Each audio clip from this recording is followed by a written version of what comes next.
Oke, Rek. Kita mulai ya. Assalamualaikum warahmatullahi wabarakatuh. Nah, kita akan melanjutkan pembahasan kita kemarin, yang mana di hari kemarin kita sudah membahas yang pertama. Kita sudah bahas apa itu kerangka acuan, kemudian kita juga sudah bahas bagaimana prinsip relativitas Newton, kemudian kita juga sudah bahas tentang transformasi Galileo. Dan sebagai penutup kemarin sudah aku spill bahwasanya ternyata akan ada kontradiksi antara prinsip relativitas Newton ini dengan transformasi Galileo. Nah, kapan kontradiksi ini terjadi? Kontradiksi ini terjadi pada saat kita menerapkan transformasi Galileo, kita terapkan pada gelombang elektromagnetik. Nah, di sini yang aku maksud gelombang elektromagnetik itu gaya. Oh, maaf, cahaya, cahaya. Sorry. Nah, oke. Sekarang kontradiksinya di mana? Nah, ini dia. Kita akan coba eh, mencari tahu itu. Sebentar.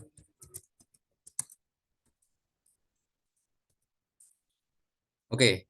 Nah, sebelum ke situ kita akan coba menurunkan eh, kecepatan cahaya menurut persamaan Maxwell. Oke, jadi sekedar info aja. Jadi Pak Maxwell ini dia menemukan kalau ternyata apa itu gelombang elektromagnetik itu ya gelombang yang terbentuk dari partikel atau muatan yang dipercepat. Nah, gelombang elektromagnetik.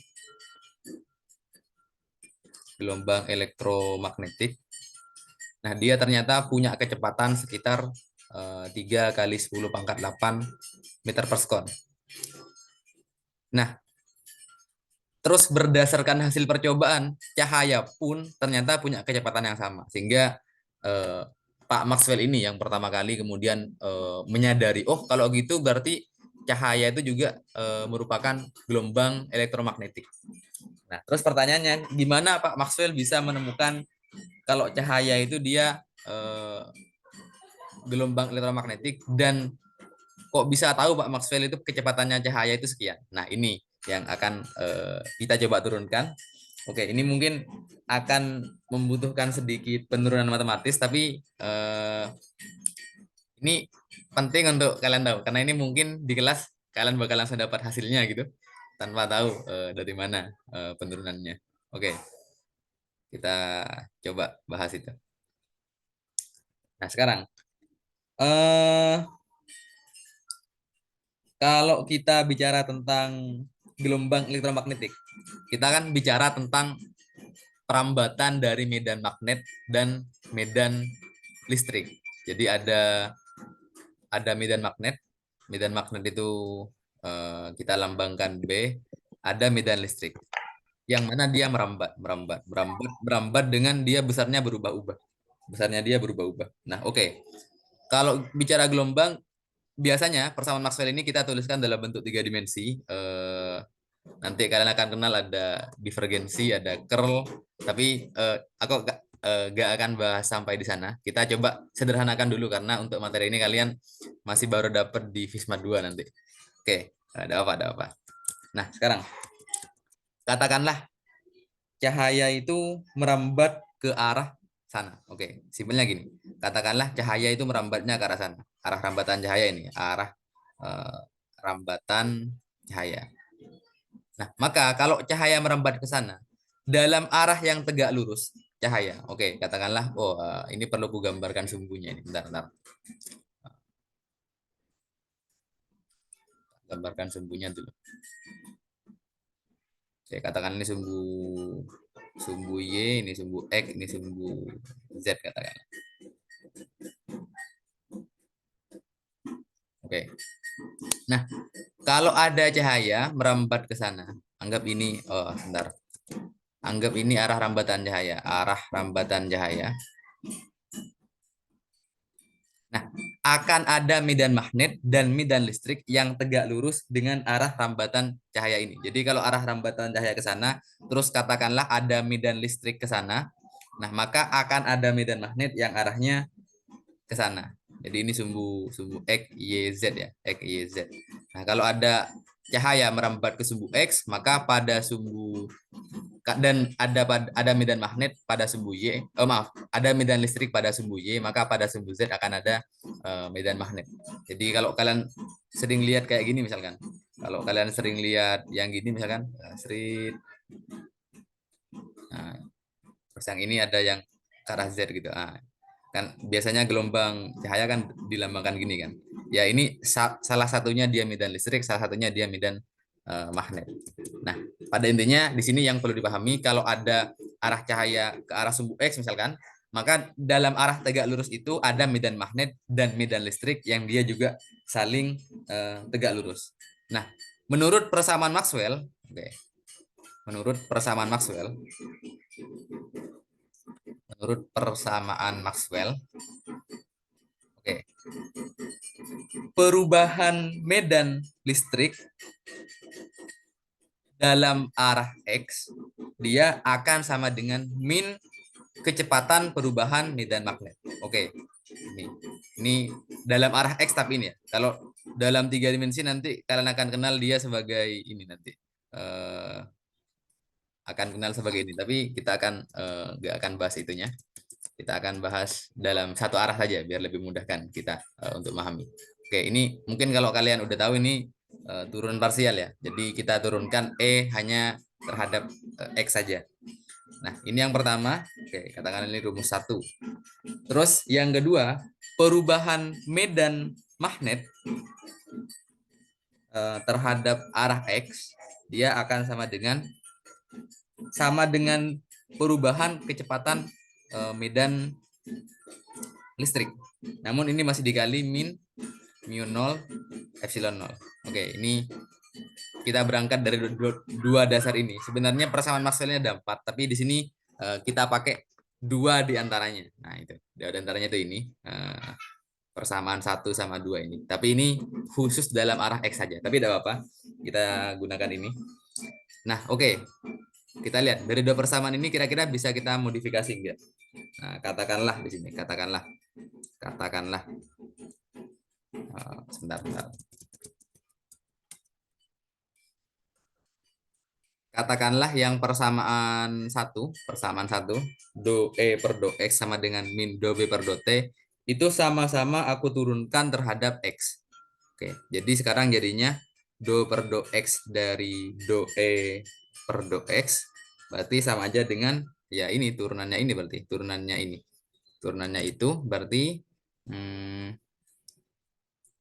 min do per do X dari do B per do T. Ya, tinggal sama-sama aku turunkan terhadap X di ruas kanan dan ruas kiri. Nah, oke. Itu ya. Kalau do per do X berarti kan sama aja dengan do kuadrat E per do X kuadrat. Nah, dia sama dengan, ini kan bisa aja aku saling saling tukar, saling saling geser itu. Berarti jadi min do per do T, terus yang ini jadi do B per do X. Oke. Dan do B per do X ini kan sama aja dengan persamaan 2 ini. Jadi ini aku copy lagi.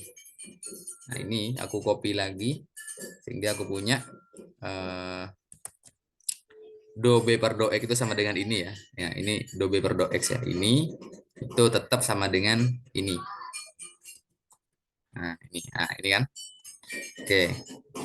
Ini berarti bisa aku tulis ulang, do kuadrat E per do X kuadrat, dia sama dengan, min ketemu min habis ya, berarti mu 0, epsilon 0, kemudian apa itu? Do, oh maaf, ini do E per do T ya, sorry, maaf. Ini do E per do T. Oke, itu ya. Jadi di sini dia jadinya min mu 0, epsilon 0, do E per do T.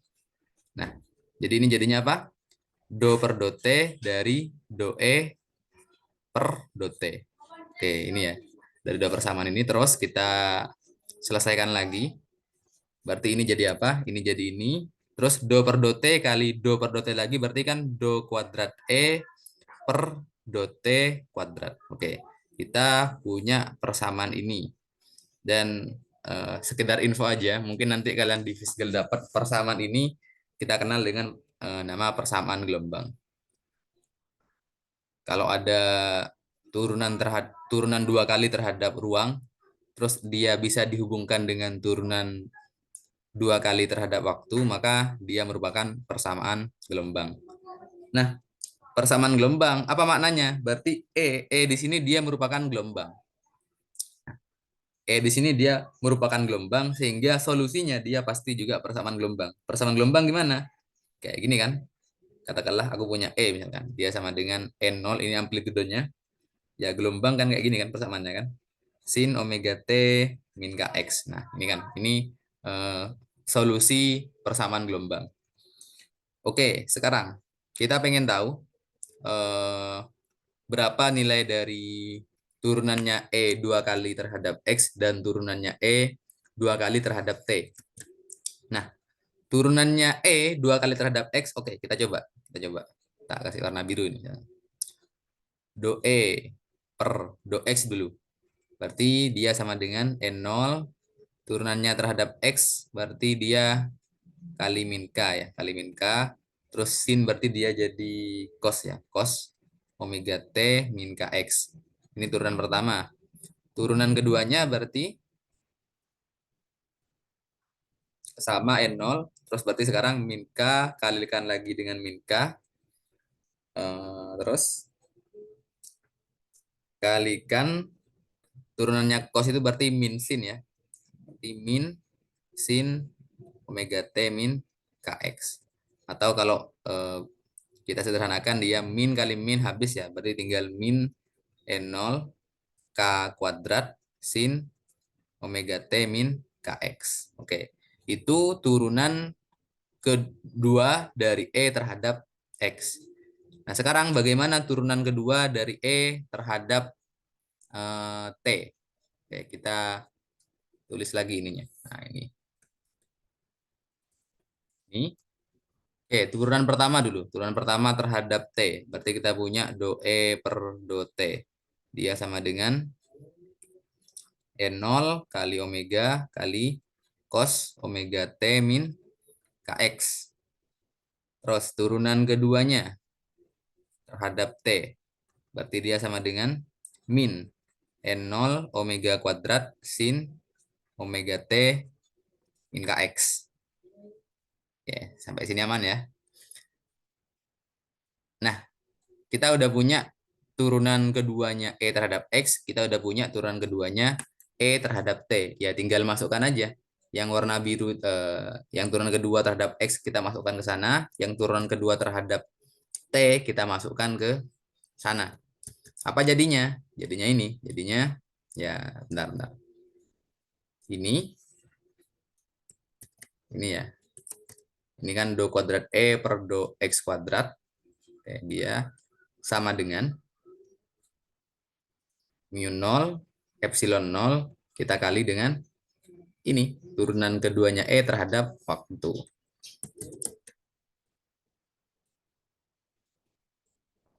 Oke, kurang kecil. Bentar. Oke, ini ya. Nah, kita bisa coret beberapa ya. Ini sin sama sin kita coret. Lalu min N0 sama min N0 kita coret. Nah, sehingga kita punya sisanya K kuadrat. Dia sama dengan mu 0 epsilon 0 kita kali dengan omega kuadrat. Oke, kita tahu kalau K itu kan dia sama dengan 2 pi per lambda di apa itu di getaran gelombang itu. Terus omega ini kan sama aja dengan 2 pi kali F. Terus apa itu namanya? F ini kan sama dengan V per lambda kan. Nah, oke kita coba pakai itu semua. K dulu, K kita masukkan. K itu 2 pi per F. K itu 2 pi per F berarti kita punya 2 pi per, oh kok 2 pi per F, 2 pi per lambda, sorry. Ini dikuadratkan, dia sama dengan mu 0, epsilon 0, 2pi f kuadrat. Atau kita punya 4pi kuadrat per lambda kuadrat, dia sama dengan mu 0, epsilon 0, 4pi kuadrat f kuadrat. Oke. Nah, f ini bisa diganti lagi jadi v per lambda. Berarti, atau gini dulu, ini kita coret ya. 4pi kuadrat kita coret. Jadi kita punya seper lambda kuadrat, dia sama dengan mu 0, epsilon 0, kita kali dengan f itu kita ganti v per lambda. Kuadrat ya, berarti ini kuadrat jadinya. Nah, lambda kuadrat juga bisa kita coret. Nah, sehingga kita punya 1 sama dengan mu 0, epsilon 0, v kuadrat. Atau v kuadrat dia sama dengan seper mu 0, epsilon 0. Atau kita akhirnya punya v sama dengan seper akar mu 0, epsilon 0. Oke, kita akhirnya menemukan, ya V ini berarti dia kecepatan gelombang elektromagnetik. Ya, dalam hal ini cahaya. Berarti kita punya kecepatan cahaya atau C itu sama dengan seper akar mu 0, epsilon 0.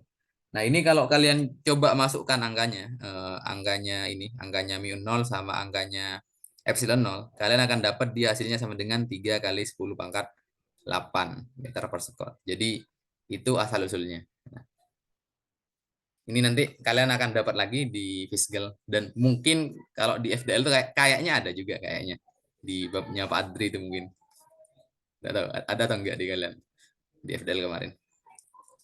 Oke Oke. Mas, tapi buat kecepatannya nggak dijelasin gitu langsungnya dari mana. Oh enggak.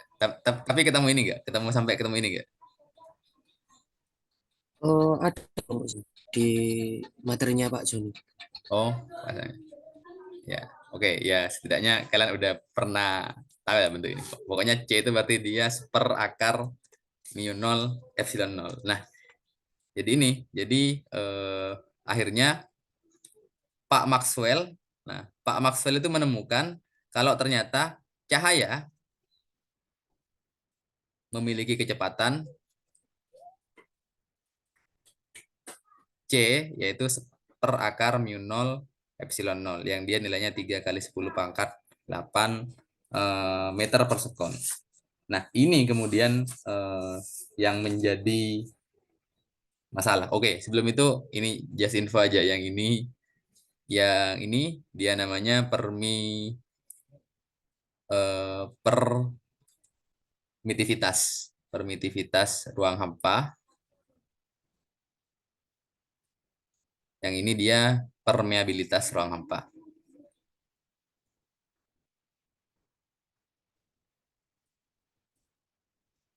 Oke, itu ya. Nah, sekarang Pak Maxwell menemukan ini. Nah, menurut prinsip relativitas Newton yang kemarin udah kita bahas, bentar. Menurut prinsip relativitas Newton, semua hukum fisika itu berlaku di kerangka acuan inersial manapun. Maknanya, seharusnya mu 0 maupun epsilon 0 ini dalam kerangka inersial manapun, dia juga harus sama. Harus sama. Kenapa ya kan kayak kemarin kita udah nemu kan. Oh, kalau kerangka inersialnya sama kayak periode Bandul itu ya sama, atau percepatan gravitasi ya sama. Kalau dia kerangka acuannya inersial, ya hukum fisika harus sama di situ. Selama dia kerangka acuannya sama-sama inersial. Nah, begitupun dengan ini, nilai dari mu 0, epsilon 0, dia nilainya harus sama di kerangka acuan manapun. Jadi mau menurut orang yang di bumi kayak kemarin si Afif sama Riset ya. Nah, atau menurut orang yang di dalam kereta misalkan, ya harus sama besar mu 0 sama epsilon 0 ini. Apa maknanya? Coba kita lihat di sini. C dia hanya bergantung mu 0 dan epsilon 0. Nah, C hanya bergantung dua hal ini. Kalau oke, saya tak tulis lagi ya. Bentar. Ini tak tulis lagi. Oke. C hanya bergantung dua hal ini. Apa maknanya? Kalau C hanya bergantung dua hal ini dan dua hal ini tidak berubah di kerangka acuan manapun, maka konsekuensinya C harus sama di kerangka acuan manapun. Oke. Nah, ini hebatnya di sini. Apakah mungkin kecepatan cahaya itu dia akan sama menurut orang yang ada di kerangka acuan manapun? Nah, ini kalau C dia harus sama di kerangka acuan manapun, nah masalahnya dia akhirnya jadi bertentangan dengan eh, prinsip, oh bukan prinsip ya, teori itu relativitas, ya relativitas tadi, transformasi Galileo, transformasi Galileo. Oke, ini ya, ini sumber masalahnya sekarang di sini. Pak Maxwell menemukan kalau C itu dia seper akar mu 0 epsilon 0, dan menurut relativitas Newton semua hukum fisika harus sama kalau harus sama di kerangka acuan manapun. Kalau hukum fisika harus sama di kerangka acuan manapun, maka nilai mu 0, nilai epsilon 0 dalam kerangka inersial manapun dia harus sama juga. Kalau mu 0 dan epsilon 0 di kerangka acuan manapun dia sama, maka konsekuensinya karena C hanya bergantung dua hal ini, dia nggak bergantung apa kerangka acuan yang digunakan kan, maka C juga harus sama di kerangka acuan manapun. Dan kalau C ini sama di kerangka acuan manapun, itu bertentangan dengan transformasi Galileo. Kok bisa bertentangan? Oke, gini aja ini. Simpelnya gini misalkan. Misalkan. Hmm, misalkan ini ada di permukaan tanah ya kan. Nah, oke. Katakanlah ini si kafit lagi misalkan. Oke, ini si kafit misalkan. Nah, terus di sini ada apa itu? Ada katakanlah mobil misalkan, mobil misalkan.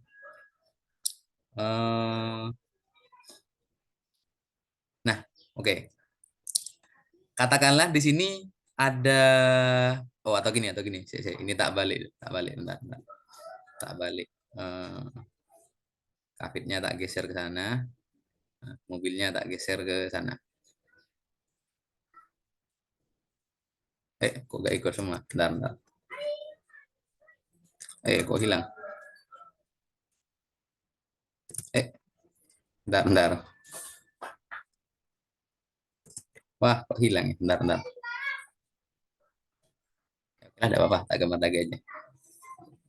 Oke, katakanlah di sini ada mobil ya, ada mobil. Terus katakanlah ini ada lampu mobil, lampu mobil ya, katakanlah. Ini mobil, terus di sini ada ya ini juga katakanlah. Nah, oke. Nah, katakanlah mobil ini diam awalnya. Mobil ini diam. Terus cahaya dia juga ngidupkan lampunya mobil. Berarti kan ada cahaya, dia gerak ke sana kan. Dia ada cahaya gerak ke sana dengan kecepatan C, terus dia gerak nyampe ke kafe. Nah, pertanyaannya, kalau misalkan mobil ini juga bergerak, nih tak anukan lagi, tak gambarkan lagi. Mobil ini katakanlah juga bergerak. Nah, mobil ini juga nggak nol lagi kecepatannya. Mobil ini katakanlah kecepatannya ya ada kecepatannya. Katakanlah mobil juga gerak ke sana dengan kecepatan v. Jadi pas mobil gerak, si Yuga ngidupkan lampu senter mobil. Nah, berarti kan maknanya kecepatannya cahaya bukan C lagi sekarang. Kalau mobilnya juga bergerak, berarti kan anggap mobilnya gerak ke sana. Kan dia harusnya C plus V kan. Kayak kemarin. Berarti ini ada kerangka acuan katakanlah kerangka acuannya Kafit itu S, kerangka acuan S ya. Terus kerangka acuannya Yuga ini katakanlah S aksen. S aksen. Berarti kan kecepatan cahaya kalau si siapa ini? Kalau si Yuga dia juga bergerak. Kalau si Yuga dia juga bergerak. Berarti ini kan kemarin penjumlahan kecepatan Galileo kita tahu kalau U apa itu? Kalau U X aksen dia kan sama dengan UX min V kan. Nah, di sini V-nya mobilnya juga. Terus kecepatannya cahaya C ini berarti dia kan kecepatan cahaya menurut juga kan. Berarti C ini eh, jadi ini C C sama dengan C menurut juga ya. C menurut juga dan C menurut Kafid ya kan. Min V. Berarti menurut si Kafid berarti sekarang C menurut Kafid. Nah, berarti kan dia sama aja dengan C menurut Yuga tambah kecepatan mobilnya Yuga tambah V. Berarti dia jadi C plus V dong. Nah, atau kalau misalkan sekarang misalkan si mobilnya Yuga mundur misalkan. Si mobilnya Yuga mundur misalkan. Katakanlah mundur ya. Berarti kalau mundur itu dia kecepatannya ke arah belakang ya, ke arah mundur. Berarti sekarang bukan C plus V tapi jadi C min V. Artinya eh, kecepatan cahaya ini menurut Yuga sama Kavit udah beda kalau kita acuannya menurut transformasi Galileo. Oke, tak tulis dulu ya. Nah, ini menurut transformasi Galileo atau bentar. Kecepatan cahaya dalam transformasi Galileo. Oke, ini kan jadi agak masuk akal gitu. Kalau kalau cahaya itu menurut Kavit sama Yuga bisa sama. Oh, jelas-jelas ini kalau Yuga dia gerak ya pasti beda. Nah, jadi ini sumber permasalahannya di sini. Jadi kalau cahaya itu eh, sama di semua kerangka acuan, maka dia akan bertentangan dengan transformasi Galileo. Oke. Tapi sekarang kalau misalkan kita menyalahkan ini, oh ini salah ini anggap C ini dia, oh anggap gini, anggap kita menganggap, oh transformasi Galileo benar. Apa konsekuensinya? Kalau transformasi Galileo benar, berarti C bisa berbeda di kerangka acuan manapun. Kalau C berbeda di kerangka acuan manapun, berarti mu 0 dan epsilon 0 dia bisa berbeda di kerangka acuan yang berbeda. Kalau itu kita anggap begitu, maka prinsip relativitas Newton dia salah. Nah, ini. Jadi sumber masalahnya di sini. Kalau kalau ini benar, maka ini harus salah. Tapi kalau ini benar, yang ini harus salah. Nah, itu. Nih, lagi tengkar dua teori. Nah, oke. Seperti itu ya. Jadi di sini kita ada dua alternatif. Ada dua alternatif. Ada dua alternatif yang bisa kita pilih. Nah, yang pertama kita tolak rumus penjumlahan kecepatan Galileo. Tolak rumus penjumlahan kecepatan Galileo. Ya, pada intinya kita menolak transformasi Galileo. Atau kita kita terima bahwa hukum atau rumus listrik magnet tergantung kerangka acuan. Nah, tergantung kerangka acuan. Nah, di sini dia. Jadi ada dua alternatif yang bisa dipilih. Jadi kalau kita kalau kita menerima salah satu, maka kita harus menolak yang lain. Nah, ini dua pilihan yang sulit ya kalau bagi fisikawan di abad 19. Nah, namun pada awalnya kebanyakan para fisikawan dulu itu lebih memilih untuk ngambil pilihan yang kedua ini. Jadi mereka apa itu namanya? Mereka banyak yang memilih kalau mu 0 epsilon 0 itu besarnya tergantung kerangka acuan atau pada akhirnya kecepatan cahaya itu tergantung kerangka acuan. Oke, jadi tidak tulis ya. Awalnya banyak fisikawan yang lebih memilih opsi 2. Opsi 2. Maknanya apa? Berarti kecepatan cahaya C bergantung kerangka acuan. Jadi kecepatan cahaya menurut si Kavit sama kecepatan cahaya menurut si Yuga ini udah beda. Nah, ya, beda. Nah, oke, itu ya. Nah, sekarang permasalahannya, kalau gitu bagaimana caranya C bisa berubah-ubah? Jadi di sini akhirnya kalau C bergantung kerangka acuan, C ini yang tadi awalnya C kan sama dengan 3 kali 10 pangkat 8. Nah, dia eh, bisa lebih besar,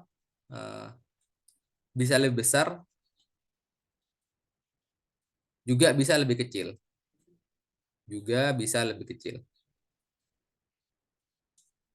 Nah, jadi misalkan tadi dalam kasus si mobilnya juga ini maju, berarti kecepatan cahayanya lebih besar menurut Kavit. Kalau mobilnya si juga mundur, berarti kecepatan cahayanya lebih kecil menurut Kavit. Nah, itu ya. Nah, sekarang pertanyaannya, eh, kalau seperti itu, ini bagaimana? Bagaimana caranya? Bagaimana caranya cahaya itu kecepatannya bisa bervariasi, bisa lebih kecil, bisa lebih besar, bisa lebih kecil. Nah, para ilmuwan awalnya menganggap cahaya ini sebagai gelombang yang mirip dengan gelombang bunyi. Gelombang bunyi kan butuh medium. Oke. Oke, jadi ini kita analogikan mirip gelombang gelombang mekanik ya, gelombang bunyi salah satunya. Gelombang bunyi. Apa maknanya? Gelombang bunyi itu butuh medium. Berarti cahaya pun di sini kita anggap dia membutuhkan medium. Oke, ini ya, ini. Kalau kalian sering dengar ya, oh, gelombang dibagi menjadi dua, ada gelombang mekanik, ada gelombang elektromagnetik. Gelombang mekanik itu yang butuh medium. Cahaya cahaya kalau gelombang elektromagnetik dia nggak butuh medium kayak cahaya. Nah, itu dari mana ya ini? Jadi dulu dulu malah ilmuwan banyak ada yang beranggapan cahaya ini butuh medium. Nah, jadi kalau cahaya ini ada medium, jadi katakan lagi nih, kalau bunyi ya, misalkan eh, ini di permukaan tanah, misalkan di permukaan tanah, katakanlah eh, di sini ada si Ayin misalkan. Nah, terus di sini ada Ninis misalkan. Dia teriak misalkan, teriak. Nah, terus katakanlah arah dari angin katakanlah ke arah kanan misalkan. Atau gini, anggap awalnya nggak ada angin. Ninis teriak misalkan. Ah, teriak, teriak.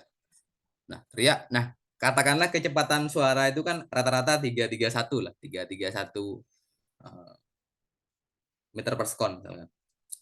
Nah, sekarang ini kalau nggak ada angin misalkan, nggak ada angin. Nah, pada saat eh, ternyata ada angin kencang yang berhembus ke sana, kan. Ada angin, katakanlah katakanlah kecepatannya 18 meter per sekon ke arah sana. Nah, kecepatan suaranya Sininis dia nggak lagi 331, tapi 331 kita jumlah dengan 18. Oh, sorry, sorry. Sehingga kita punya kecepatannya ini sekarang gara-gara ada angin dia bisa jadi 349. Nah, bentar. 349, lebih cepat.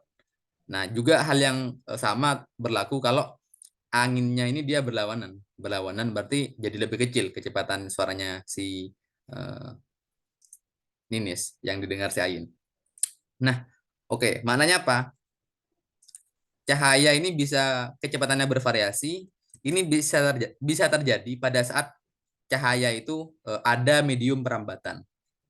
Nah, sebagaimana gelombang bunyi, medium perambatannya adalah udara. Jadi kalau udaranya dia bergerak, maka akan mempengaruhi kecepatan dari gelombang bunyi. Begitupun kalau cahaya ada medium, maka medium itu bisa mempengaruhi kecepatan dari cahaya.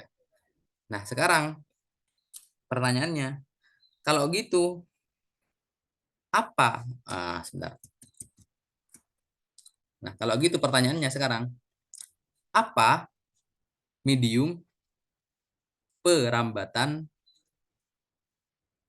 cahaya? Ada yang bisa nebak nggak?